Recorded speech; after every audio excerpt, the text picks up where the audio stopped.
तो जो सबसे इम्पोर्टेंट है बेटा फिगर्स ऑफ स्पीच, उसमें से हम सबसे पहले लेते हैं बड़ी अच्छी तरीके से कि एक पोएटिक डिवाइस होती है जो रिजेम्बलेंस वाली होती है, जो बेटा सिमिलैरिटीज जो है वो बताती होती है। तो वो रिजेम्बलेंस वाली जो हमारी पोएटिक डिवाइसेस है वो एक सिमिली है, एक मेटाफोर है, एक पर्सोनिफिकेशन है, एक एपोस्ट्रॉफ है। तो तुम जब लिख रहे हो 1 2 3 4, तो तुमने लिखा 1 सिमिली, सेकंड लिखा मेटाफोर, थर्ड लिखा पर्सोनिफिकेशन, फोर्थ लिखा एपोस्ट्रॉफ।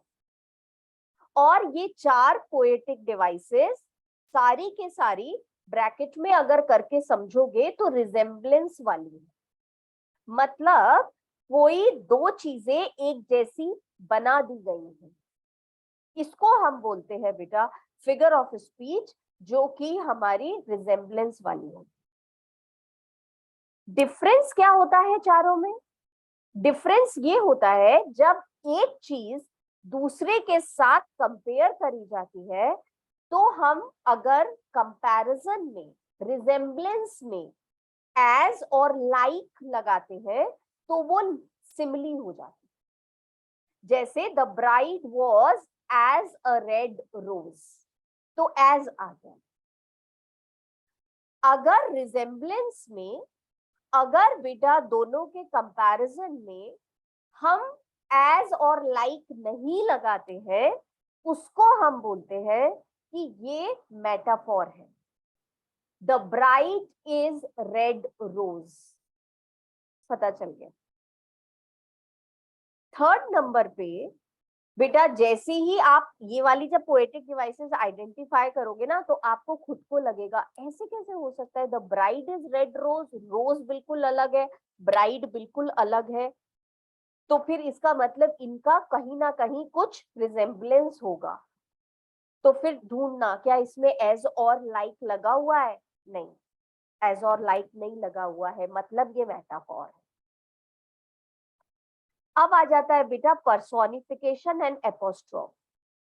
पर्सोनिफिकेशन का मतलब हो जाता है जब हम किसी भी चीज को जो कि नॉन लिविंग है, जो कि एब्स्ट्रैक्ट है, उसे हम पर्सन की एट्रीब्यूट्स दे दें, पर्सन के कैरेक्टरिस्टिक्स दे दें, उसको बोलते हैं पर्सोनिफिकेशन।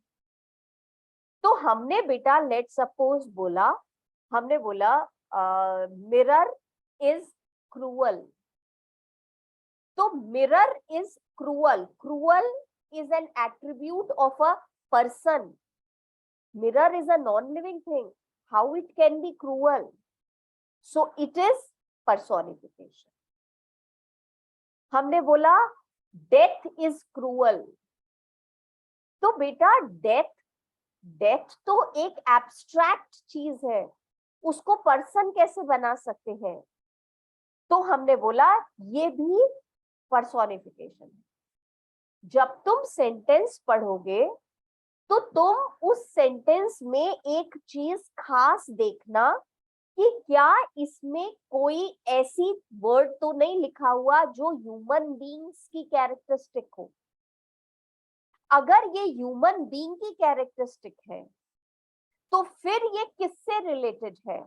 किसी नॉन लिविंग चीज से या किसी एब्स्ट्रैक्ट चीज से, तो तुम बोलोगे ये पर्सोनिफिकेशन।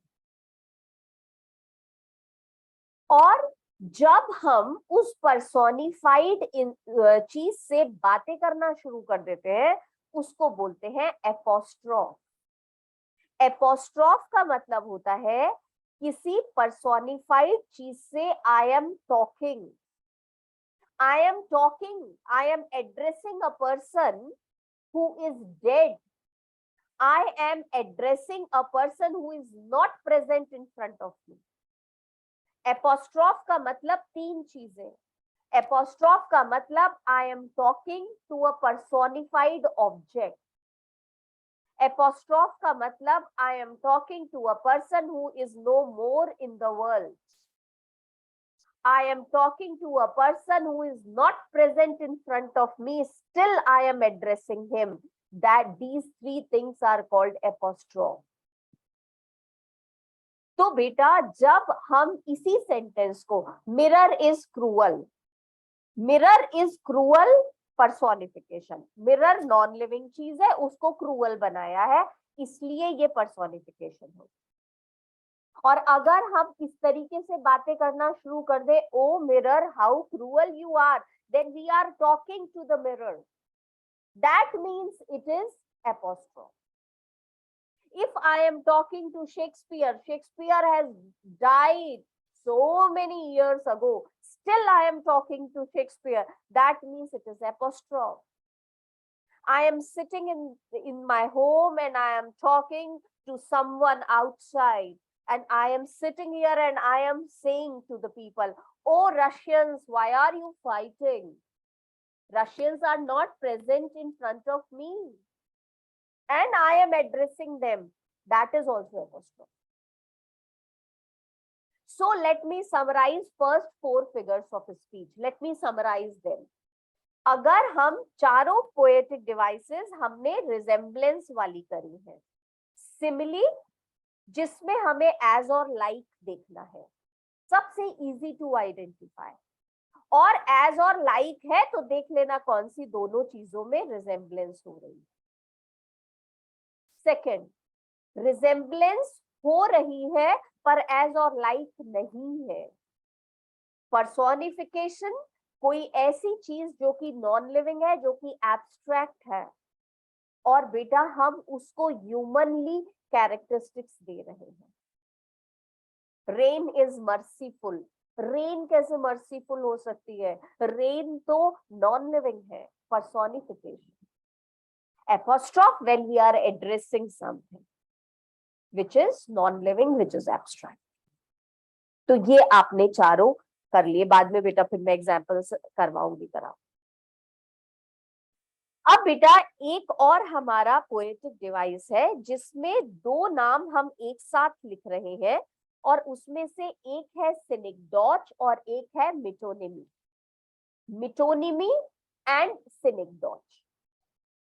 तो बेटा मिटोनिमी और सिनिकडॉच, इन दोनों में जो एक चीज कॉमन है वो ये है कि ये दोनों के दोनों फिगर ऑफ स्पीच बेटा एसोसिएशन वाले होते हैं, एसोसिएट करते हैं, चीजों को मिला देते हैं, चीजों को मिक्स कर देते हैं। तो सिनिकडॉच का मतलब होता है जब हम एक पार्ट की बात करें पर वो रिलेटेड हो बेटा पूरे के पूरे इंसान से, पूरे के पूरे ग्रुप से। और बेटा जब हम बात करें किसी ऐसे नाम की जो किसी पर्सन के साथ एसोसिएटेड है, तो पर्सन का नाम नहीं ले रहे हैं, उस एसोसिएटेड चीज का नाम ले रहे हैं, तब हम बोलते हैं कि ये हो गया बेटा मिटोनिमी। तो जो डॉक्टर्स होते हैं, द व्हाइट कोट्स, तो डॉक्टर्स को हम बोल रहे हैं the white quotes, the black quotes lawyers के लिए। तो मिटोनिमी क्या हो गया? मिटोनिमी का मतलब हो गया बेटा कि ये ब्लैक कोट्स जनरली पहनते ही लॉयर्स हैं, तो हमने ब्लैक कोट्स उन्हीं को नाम दे दिया। हमने बेटा बात करी, हमने बोला व्हाइट कोट्स यूजुअली डॉक्टर्स ही पहनते हैं, हमने उनको नाम दे दिया। तो बेटा वो खादी कुर्ता पहनने वाले, we can understand वो पॉलिटिशियंस की बात हो रही है। जो चीज जिससे, जैसे बेटा बात सुनो, एक मूवी भी आई थी चॉक एंड डस्टर, तो चॉक एंड डस्टर मिटोनिमी है। Chalk and duster is associated with teachers, so obviously the movie was about teachers। लिखा नहीं था टीचर्स की मूवी है, उसमें सिर्फ यही लिखा था चॉक एंड डस्टर टाइटल में, तो हमें पता था रिलेटेड। तो जो चीज किसी से बहुत एसोसिएट होती है तो हम उसे बोल देते हैं that we are talking about the person. और बेटा इसके लिए बहुत सारे जो नाम है वो फेमस होते हैं। तो जैसे इन्होंने मेरे सामने वो लिखा हुआ है ब्लू जैकेट्स, पुराने जमाने में सेलर्स जो थे वो ब्लू जैकेट्स पहनते थे। सिनिकडॉच का मतलब होता है एक पार्ट की बात हो रही है but it is referred to all.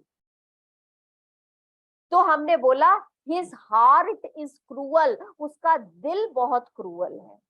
अरे दिल क्रूअल है कि इंसान क्रूअल है?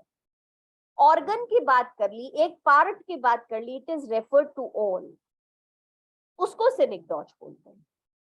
तो सिनेक्डोच में बेटा इन्होंने बहुत सारे एग्जाम्पल्स दिए हुए होते हैं, और इन्होंने एक और बात हमको कही हुई होती है, हमने हमसे ये कहा होता है कभी कभी सिनेक्डोच का मतलब हो जाता है बेटा कि कोई पार्ट है, और वो पार्ट जैसे हार्ट वाला बताया, इट रेफर्स टू ऑल, और कभी कभी हम ऑल की बात कर रहे हैं and it refers to part also.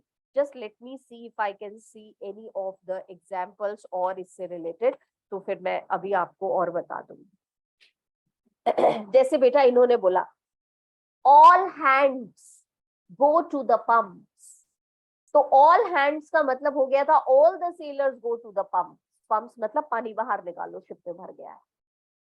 और बेटा एक हमने इन लोगों से इस तरीके से बात करी, अभी मैं बता रही हूँ, India won the English test series, this is also synecdoche. Ma'am ये कैसे सिनेक्डोच हो गया?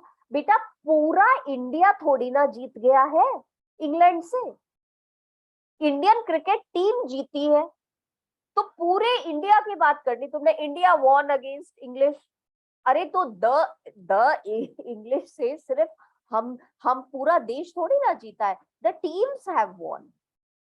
तो बेटा इसलिए हमने बोला सिनेक्डोच में दोनों चीजें होती है, पार्ट की बात करते हैं और होल से रिप्रेजेंट करते हैं, और कभी कभी ये हो जाता है कि हम होल की बात करते हैं जो मैंने इंडिया वाली करा दी, और उसका रेफरेंस होता है बेटा एक पार्ट, इसको हम बोलते हैं सिनेक्डोच।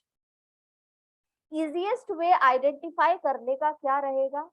इजीएस्ट वे तुम लोगों के लिए ये रहेगा कि बॉडी के अगर किसी ऑर्गन का नाम पढ़ लो तो अलर्ट हो जाना, ये हो सकता है कि इट इज रिलेटेड टू सिनेक्डोच, और फिर ध्यान से पढ़ना, यू कैन आइडेंटिफाई इट। और बेटा कई बार ऐसा भी हो जाएगा कि जब तुम देखोगे तो तुम्हें ऐसा भी सेंटेंस में कहीं ये भी लग सकता है कि अरे ये वाली बात, इसमें किसी इंसान का नाम तो आ ही नहीं रहा, तो फिर देख लेना अगर इंसान का नाम नहीं आ रहा तो उस इंसान से रिलेटेड चीजें के बारे में तो नहीं बोला हुआ है, इसका मतलब है मेटोनिमी है, जैसे चॉक एंड डस्टर। तो मैं एग्जाम्पल भी देती जा रही हूँ, तुम अपने तरफ से एग्जाम्पल्स खुद भी लिख सकते हो अपने माइंड में क्लियर करने के लिए, बाकी तो हम करते ही रहेंगे बेटा एक्सरसाइजेस, तो अभी और करेंगे। अब बेटा एक होता है हमारे यहाँ क्लाइमेक्स और एंटी क्लाइमेक्स, तो हमने फर्स्ट 4 पढ़ी, फिर हमने बेटा 2 पढ़ ली, और मेटोनिमी और सिनेक्डोच, और अब हम 2 और पढ़ रहे हैं, क्लाइमेक्स और एंटी क्लाइमेक्स। ये लोग बोलते हैं क्लाइमेक्स और एंटी क्लाइमेक्स वो फिगर ऑफ स्पीच है जो कंस्ट्रक्शन से रिलेटेड है। तो क्लाइमेक्स का मतलब होता है छोटी छोटी चीजें करते करते टॉप पे पहुंच गए, और एंटी क्लाइमेक्स का मैं एग्जाम्पल तुम्हें ऐसे समझाना चाहूंगी बेटा, जैसे बोलते हैं ना खोदा पहाड़ निकली चिड़िया, हमने तो वो सोचा ही नहीं था और बिल्कुल अपोजिट हुआ, इतनी बड़ी बात और इतने छोटे पे खत्म हो गई, उसको बोलते हैं बेटा एंटी क्लाइमेक्स। तो तुम्हारे सिलेबस में ये वाला एक बेटा चैप्टर विस्तास का द टाइगर किंग नहीं था, वो टाइगर किंग में एंटी क्लाइमेक्स था। तो टाइगर किंग का मैं एग्जांपल इसलिए दे रही हूँ, एंटी क्लाइमेक्स समझ आता है। तो एंटी क्लाइमेक्स का मतलब ये था बेटा कि वो एक छोटा सा राजकुमार, उसको एस्ट्रोलॉजर ने भविष्यवाणी कर दी कि तुम्हारी डेथ एक टाइगर से होगी, और 100th टाइगर जो तुम मारोगे उससे तुम्हारी डेथ होगी। तो वो सारी जिंदगी टाइगर्स मारता रहता है कि मैं जो एस्ट्रोलॉजर है उसकी भविष्यवाणी को रिजेक्ट कर दूं, और अल्टीमेटली बेटा एंटी क्लाइमेक्स होता है, उसकी डेथ एक वुडन टाइगर से हो जाती है, लकड़ी के बने हुए टाइगर से। एंटी क्लाइमेक्स ये तो कभी सोचा ही नहीं था, हम तो सोच रहे थे कोई लाइव टाइगर आएगा उसके ऊपर अटैक करेगा, और ये तो उससे हो गई। तो एंटी क्लाइमेक्स का मतलब हो गया जैसे इतना बड़ा हम सोच रहे थे और इतनी सी बात, that is suppose to be called anti climax. Climax तो बेटा हर हिंदी मूवी में होता है, दैट यू नो। कि वो बिल्कुल जो बुरी बात है वो बिल्कुल लास्ट में खत्म हो जाएगी और बदला पूरा हो जाएगा, and this and that is anti climax, वो तो यू नो दैट।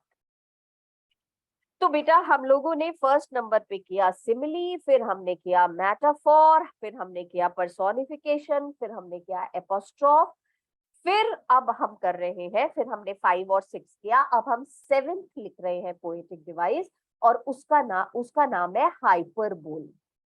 हाइपरबोल को बेटा एक ही वर्ड में अगर मैं बोलूं तो ओवर स्टेटमेंट। हाइपरबोल का मतलब सिर्फ ओवर स्टेटमेंट, इतनी सी बात होती है और उसे इतना बड़ा बोला जाता है, उसको इतना बड़ा बना करके बोल दिया जाता है, ओवर स्टेटमेंट, एक्सजरेशन। तो बेटा हमने बोला कि एक्सजरेशन में एक हमारे यहाँ शेक्सपियर का ड्रामा बड़ा वो है बेटा, मैकबेथ। उसमें लेडी मैकबेथ कहती है सारे दुनिया के ओशियंस भी आ जाए तो मेरे हाथों पे लगा हुआ खून नहीं मिटा सकते। Hyperbole, how is it possible? क्योंकि उसका मीनिंग कुछ और था।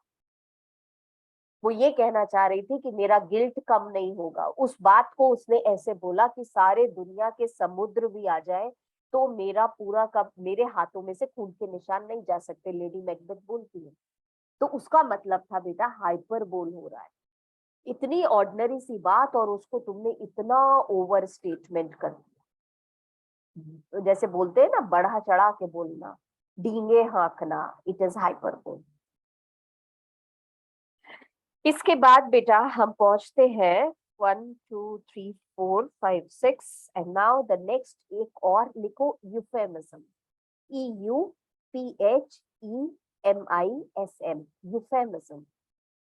यूफेमिज्म वो पोएटिक डिवाइस होता है जिसमें हम किसी बहुत अनप्लेजेंट बात को प्लेजेंटली बोलते हैं। जो डिसएग्रीएबल चीज है उसको हम एग्रीएबल नाम से बोलते हैं। तो जैसे हमारे यहाँ बोला जाता है कि जो अंधा होता है उसे हम सूरदास बोलते हैं, we don't say he is blind. Surdas was such a nice poet, devotional man. तो हमने उसको इतने डिसएग्रीएबल चीज को हमने अच्छा वाला नाम दिया। तो किसी की डेथ की खबर आई तो हमने बोला वो हमेशा के लिए सो गया, उसका शरीर शांत हो गया। डिसएग्रीएबल चीज थी और उसको हमने एग्रीएबल नाम दिया, euphemism. I do hope you understand and you differentiate between each one of them. Metonymy अलग किया था हमने, और वो अलग किया था बेटा सिनेक्डोच। और ये है हमारा जिसको बिल्कुल यूफेमिज्म, बिल्कुल अलग, डिसएग्रीएबल चीज को एग्रीएबल नाम दिया। अभी तो मैं एग्जाम्पल्स दे भी नहीं रही हूँ, बस अपने उससे ही दे रही हूँ बेटा, जो याद आते जा रहे हैं मुझे, डे टू डे लाइफ में हम लोग बोलते होते, तो वो वाले। अब बेटा हम आ जाते हैं 11th नंबर की पोएटिक डिवाइस पे, और ये है बेटा एंटीथेसिस। एंटीथेसिस तो जैसे नाम बता रहा है वैसे ही, contrast of words, contrast of sentiment, contrast एक ही सेंटेंस में, उसको हम बोलते हैं बेटा एंटीथेसिस। तो एंटीथेसिस का मतलब हो गया कॉन्ट्रास्ट है, contrast of objects, contrast of sentiments, contrast बिल्कुल बेटा अपोजिशन चीजों, वर्ड्स। जिसका एग्जाम्पल हम दे सकते हैं, he gave his poor house, he gave his old house a new look. He gave his old house a new look. He gave his poor house a rich look. Antithesis, contrast, old and new, rich and poor, antithesis, एक ही sentence में use हुआ है। तो हमने इसको बोला बेटा एंटीथेसिस यूज किया। And I do hope you are differentiating between all. Anti climax बिल्कुल अलग, एंटीथेसिस बिल्कुल अलग। Contrast of objects, contrast of बेटा फीलिंग्स, contrast of words, ये सब एंटिथेसिस। तो फिर मैम 12th नंबर का ऑक्सीमोरोन क्या है? ऑक्सीमोरोन में बस छोटा सा डिफरेंस है। ऑक्सीमोरन में जो दो वर्ड्स है कॉन्ट्रास्ट वाले वो एक साथ लिखे होते हैं, वो बेटा होता एंटीथेसिस ही है, पर वो अलग तरीके से होता है, बिल्कुल पास पास लिखे हुए हैं कॉन्ट्रास्ट। तो बेटा उसको एक ही ऑब्जेक्ट के बारे में, एक ही ऑब्जेक्ट के बारे में हम दो चीजें बता रहे हैं और दोनों चीजें अपोजिट है और एक साथ लिख दी है। तो बेटा उस केस में एक ही अच्छा, ऑक्सीमोरोन के बारे में आप बहुत अच्छी तरीके से समझ लो, एक ही ऑब्जेक्ट के बारे में दो कॉन्ट्रास्टिंग चीजें एक साथ लिखी हुई है। एंटीथेसिस में दो कॉन्ट्रास्टिंग फीलिंग्स और वर्ड्स अलग अलग लिखे हुए हैं पर एक ही सेंटेंस में लिखे। तो मैंने लेट सपोज ये बोलना है, o you are my loving enemy. Loving भी और एनिमी भी, हाउ इज इट पॉसिबल? मैंने बोला बेटा ओ दिस वर्क इज, मैंने इस चीज को इस तरीके से बेटा आइडेंटिफाई किया। मैंने बोला this work is diligent, hardworking, easy as well भी नहीं लगाया। This is hardworking, easy work। Hardworking भी और इजी भी, दोनों चीजें एक साथ कैसे हो सकती? cunningly innocent, how he can be innocent and cunning as well? तो दोनों अपोजिट चीजें एक साथ प्लेस कर दी, उसको हमने ओ हिज हाउस इज, तो हमने उसमें जब बोला हमने बोला he has rich poor house, opposite चीजें एक साथ लिख दी। तो एंटीथेसिस का दूसरा फॉर्म है ऑक्सीमोरोन, है एंटीथेसिस। अब बेटा 13th नंबर पे हम लिख रहे हैं एपिग्राम। एपिग्राम भी बहुत ज्यादा हमें ध्यान से समझने वाली चीज है। तो एपिग्राम में बेटा यूजुअली क्या होता है, एपिग्राम एक छोटी सी कहावत होती है, एक छोटा सा स्टेटमेंट होता है और बेटा बड़ा कॉन्ट्रास्टिंग वाला होता है एपिग्राम। और बेटा हमेशा ऐसा कॉन्ट्रास्ट होता है जिसमें कि हमारा अटेंशन और सरप्राइज एसोसिएटेड होता है। अब तीनों में डिफरेंस समझो। हमने पहली बात आपको जो समझाई, हमने उसमें बोला बेटा एंटीथेसिस, फिर हमने बोला ऑक्सीमोरोन, और अब हम आपसे कह रहे हैं एपिग्राम। कॉन्ट्रास्ट तीनों में है। थर्ड वाले में मैंने एपिग्राम में जो कॉन्ट्रास्ट दिया उसके साथ मैंने एक चीज और एसोसिएट कर, और वो एक चीज और ये है बेटा कि वो हमारा जो एपिग्राम है उसमें जो कॉन्ट्रास्ट की बात लिखी है वो सरप्राइज और अटेंशन सीख करती है। मतलब उसको समझने के लिए थोड़ा टाइम लगाना पड़ता है, एकदम से समझ नहीं आएगा। तो इसका बेटा सबसे बढ़िया जो एक बोल सकते हैं ना क्या एग्जाम्पल, वो ये वाला होता है जो कहावत बन चुकी है, the child is father of the man. तो चाइल्ड और फादर कॉन्ट्रास्ट, और हमें समझ ही ना रहा how the child can be the father of the man, man is the father is the father, how the child can be the father? So this requires some understanding on our part। तो बोले इसका क्या मतलब, तो हमने समझा। फिर एक और एपिग्राम का एग्जाम्पल सुनो, ये भी बहुत अच्छा है बेटा। हमने बोला fools rush in where angels fear to walk।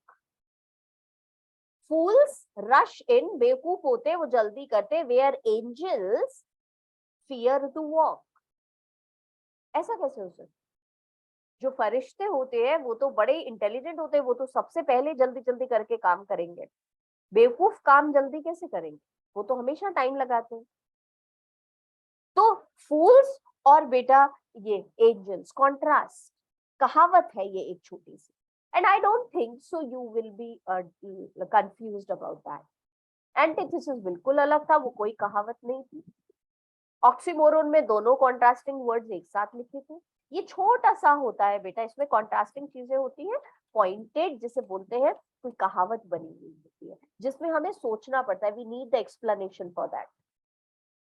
मैंने वो वाला जो लाइन बोली थी बेटा, ही इज कनिंगली इनोसेंट, तो इसमें कोई it does not hold our attention. Cunning भी है, इनोसेंट भी है, मैम ये कहना चाह रही है, तुमको अंडरस्टैंड हो जाएगा। पर बाकी के लिए एपिग्राम के उसमें तुमको लगेगा ये समझाएं हमें इस बात के लिए क्या बोलना चाह रही है, इसका क्या मतलब है, दैट इज। अब बेटा एक में आ जाओ आप, 14th नंबर पे लिखो आयरॉन। आयरॉन, तो आयरॉनी का मतलब होता है बेटा, आयरॉनी का मतलब what we expected, what is written just opposite to that, just opposite to that, that is irony. जो एक्सपेक्टेड है, जो ऑब्वियस है, जो लिखा हुआ है, ठीक उसका अपोजिट। जैसे तुमने माय मदर एट 66 में आयरॉनी पढ़ा था, सी यू सून अम्मा, सी यू सून फिर मिलेंगे, और सोच कुछ और रही है, आयरॉनी, अपोजिट बिल्कुल। जो हम बोल रहे हैं, जो हम कर रहे हैं, मीनिंग उसका, इंटेंशन उसका बिल्कुल अपोजिट, उसको बोलते हैं बेटा आयरॉनी। बहुत ज्यादा मुझे लगता नहीं है कि आयरॉनी आएगी पेपर में, रीजन बीइंग आयरॉनी वही अंडरस्टैंडेबल होती है बेटा जहां पर पूरा का पूरा हमें सीक्वेंस याद होता है, हमें पूरा पढ़ाया गया होता है। उन्होंने तो पोएम के जिसे बोलना चाहिए ना, छोटे छोटे एग्जाम्पल्स देने हैं सेंटेंसेस में और पूछना है ये क्या है। तो आयरॉनी ऐसी चीज नहीं है जो कि एक लाइन में समझ में आ जाए। हाँ, एंटीथेसिस एक लाइन में आ जाएगी, ऑक्सीमोरोन आ जाएगी, एपिग्राम आ जाएगी, आयरॉनी इज नॉट समथिंग लाइक। अब सोचो जरा, तुम्हें कोई ये वाली लाइन दे दी जाए, सी यू सून अम्मा, तुम इसमें आयरॉनी नहीं पता कर सकते। क्यों नहीं पता कर सकते हो? क्योंकि पूरी पोएम तुमने पढ़ी नहीं है, तुम्हें लगा सिंपल ही तो बोल रहे हैं सी यू सून अम्मा। तुम बोलोगे मैम इसमें तो एलिटरेशन यूज हुआ है, अगर तुमने माय मदर एट 66 पढ़ी हुई नहीं है। एलिटरेशन यू नो, वो लेटर रिपीट हो रहे हैं। अब बेटा 15th नंबर पे हमने एक पोएटिक डिवाइस लिखना है, पन। पन आ सकता है, पन दे कैन आस्क। आज मेरी पूरी क्लास इसी में चली गई है और अभी भी मेरी पोएटिक डिवाइसेस बची हुई है, but it is okay, I wanted to make it clear. तो बेटा एक होता है पन, पन आ सकता है क्योंकि पन किसी भी छोटे से सेंटेंस में यू कैन आइडेंटिफाई पन। तो पन का मतलब होता है बेटा एक वर्ड जिसके दो मीनिंग्स होते हैं। तो एक वर्ड जिसमें आपने एक से ज्यादा उसके मीनिंग जो है वो निकल के आ रहे हैं, जो तुमने कीपिंग क्वाइट पोएम में पढ़ा था, don't move our arms so much. Arms का मतलब दोनों हो गया। आर्म्स का मतलब बेटा हमने वो भी बोल दिया कि आर्म्स का मतलब होता है हाथ और आर्म्स का मतलब वेपन्स। और बेटा मैंने बोला this is a kind payment, kind, kind is also पन। काइंड का मतलब दयालु वाला पेमेंट है और काइंड का मतलब बेटा टाइप ऑफ पेमेंट है। तो one word two meaning. She has fair complexion, she has fair characteristics. Fair, FAIR, गोरा भी होता है, नाइस भी होता है। तो हर वो वर्ड जिसके टू मीनिंग्स हो उसको बोलते हैं पन।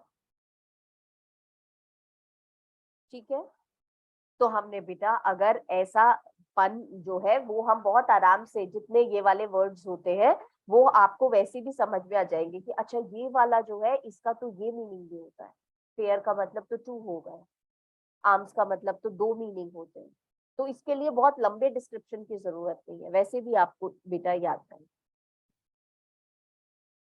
अब बेटा हम आगे जाते हैं, तो हमारे यहाँ एक और था and it is transferred epithet. Transferred epithet very common, ये लोग दे सकते हैं बेटा, ट्रांसफर्ड एपिथेट ये लोग दे सकते हैं बहुत इजीली। क्यों दे सकते हैं ट्रांसफर्ड एपिथेट? क्योंकि वो आइडेंटिफाई हो जाता है। मैं लास्ट में ये भी बता देने वाली हूँ तुम्हें कि कौन से वाले आ सकते हैं। तो ट्रांसफर्ड एपिथेट, एपिथेट का मतलब एडजेक्टिव, और ट्रांसफर्ड का मतलब उसका ट्रांसफर हो गया। मतलब वो एडजेक्टिव जिसको डिस्क्राइब करना चाहिए उसको नहीं डिस्क्राइब कर रहा है, किसी और चीज को डिस्क्राइब कर रहा है। और हमें पता चल जाता है बेटा कि ये बात उससे रिलेटेड। जैसे हमारे यहाँ बोलते हैं, माँ को गुस्सा किसी और बात पे आ रहा था, बच्चे पे उतार दिया, ट्रांसफर्ड एपिथेट। वही होता है, गुस्से का कारण कोई और था और रिलेट किसी और से कर दिया। तो इसका मैं बेटा एक बहुत बहुत बहुत ही बढ़िया वाला एग्जाम्पल हम हमेशा देती होती हूँ। वो हम बोलते हैं, I passed a sleepless night. I pass a sleepless night. तो इसमें नाइट स्लीपलेस नहीं हो सकती, night can not be sleepless. I was sleepless, मुझे नींद नहीं आई, रात को कैसे हो सकता है? तो ये एडजेक्टिव वहां लगना था और यहाँ आ गया। मैम हमें तो कंफ्यूजन हो जाएगा, पर्सोनिफिकेशन लग रहा है हमें तो ये। हमने सोचा स्लीपलेस तो एट्रीब्यूट है इंसान का, नाइट के साथ लगा दिया, ये पर्सोनिफिकेशन है। तो अपने आप को अलर्ट करके देखना कि ये पर्सोनिफिकेशन तो ठीक है, पर क्या इस सेंटेंस में कोई पर्सन तो नहीं है? आई तो पर्सन है, तो स्लीपलेस आई के साथ आइडेंटिफाई हो जाएगा। अगर ये पर्सोनिफिकेशन होता तो पता है सेंटेंस क्या होता? It was a sleepless night. I passed a sleepless night नहीं होता, it was a sleepless night. तो आपको पता चल गया, अच्छा it was a sleepless night, personification. Sleepless तो इंसान होता है, नाइट के साथ लग रहा है, पर I passed a sleepless night, night ये वहां से उठा के यहाँ लगा दिया है। तो इसका मतलब ये ट्रांसफर्ड एपिथेट है। So don't get confuse between the two. एक और बेटा जो मैंने क्लास 12th में नहीं कराने की जरूरत पड़ी थी, वो वाला पोएटिक डिवाइस है 17th नंबर पे, और वो है बेटा litotes. LITOTES। Litotes is just opposite to hyperbole. Hyperbole में क्या था? ओवर स्टेटमेंट, इतनी बड़ी बात और इतनी छोटी सी बात उसे इतना बड़ा करके बोला। इसमें बेटा इतनी बड़ी बात और उसको बड़े सिंपल वर्ड्स में बोल दिया, लाइटोटीज। तो बेटा इसका मीनिंग सिंपल ये हो जाता है कि बहुत स्ट्रॉन्ग बात थी पर हमने उसको थोड़ा वीक करके बोला। तो इसमें बेटा इन्होंने ये लिखा हुआ है, the man is no fool. Example देखो लाइटोटीज का, the man is no fool, ये इंसान बेवकूफ नहीं है। हम कहना क्या चाह रहे हैं, ये बहुत चालाक है, पर बहुत चालाक की जगह हमने बोला ही इज नो फूल, बेवकूफ नहीं। इतनी बड़ी बात और उसको इतना करके बोला। और जिसमें बेटा हम इतनी सी बात होती है उसको इतना बड़ा करके कहते हैं हाइपरबोल। तो ये दोनों एक साथ, हाइपरबोल एंड लाइटोटीज, LITOTES। 18th तो बेटा बहुत ही सिंपल है, इसको हम बोलते हैं इंटेरोगेशन वे और रिटोरिकल क्वेश्चन, दोनों एक ही बात होती है। इंटेरोगेशन और रिटोरिकल क्वेश्चन ये आ सकता है और बहुत आसान है आइडेंटिफाई करने के लिए। अगर उन्होंने कोई सेंटेंस दिया है और उसके अंदर क्वेश्चन मार्क लिखा हुआ है, इंटेरोगेशन। रिटोरिकल क्वेश्चन भी वही नाम होता है, इंटेरोगेशन या रिटोरिकल क्वेश्चन, जिसमें हम क्वेश्चन पूछ रहे हैं पर हम ये जानते हैं कि हमें जवाब नहीं मिलने वाला, हम ड्रामेटिक बनाने के लिए क्वेश्चन पूछ रहे हैं, उसको रिटोरिकल क्वेश्चन बोलते हैं। तो जहां भी क्वेश्चन मार्क लगा हुआ हो अगर सेंटेंस में, तो रिटोरिकल क्वेश्चन या इंटेरोगेशन पे टिक कर। 19th नंबर भी ऐसा ही है, एक्सक्लामेशन, ये भी फिगर ऑफ स्पीच में आता है। What a piece of work man is! exclamation mark लिख देना, exclamation, figure of speech। उसके बाद बेटा हम आ जाते हैं नेक्स्ट वाले पे, और वो है हमारा tautology. Tautology, tautology is just opposite to oxymoron, TAUTOLOGY। Tautology का मतलब हो गया बेटा दो वर्ड सेम मीनिंग के एक साथ लिखे हैं। तो जहां पे मैंने बोला था बेटा oxymoron, cunningly innocent, loving enemy, वही बेटा मैंने यहाँ पे बोला डियर डार्लिंग, दोनों वर्ड्स सेम मीनिंग एक साथ लिख दिए, तो बेटा उसको टॉटोलॉजी बोलते हैं। टॉटोलॉजी तुम लोगों ने माय मदर एट 66 में भी किया था।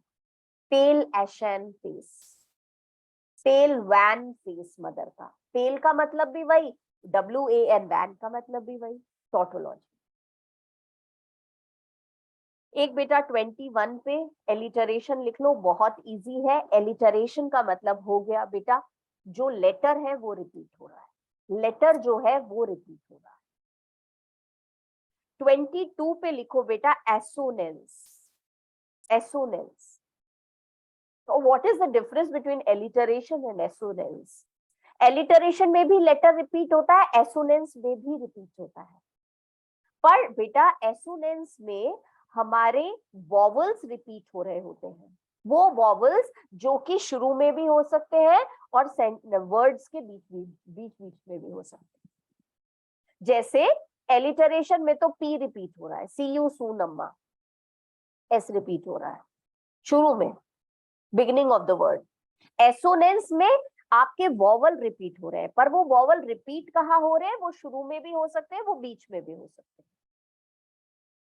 उसको बोलते हैं बेटा। जैसे इसमें तो नहीं था सी यू सून, तो इसमें आप बोलोगे हाँ मैम ओ रिपीट हो रहा था, सी यू, यू में भी ओ आ गया, वो वॉवल हो गया, और बेटा फिर आगे भी सून में भी आ गया, तो वो हो गया एसोनेंस। रिपीटिशन 23, रिपीटिशन का मतलब होता है वर्ड रिपीट हो रहा है, वर्ड रिपीट हो रहा है। बेटा बस एक दो और बचे, ज्यादा नहीं है, वो फिर हम इसको खत्म कर लेंगे नेक्स्ट क्लास में, और फिर एग्जाम्पल्स दूंगी टू सॉल्व। ठीक है, बाय।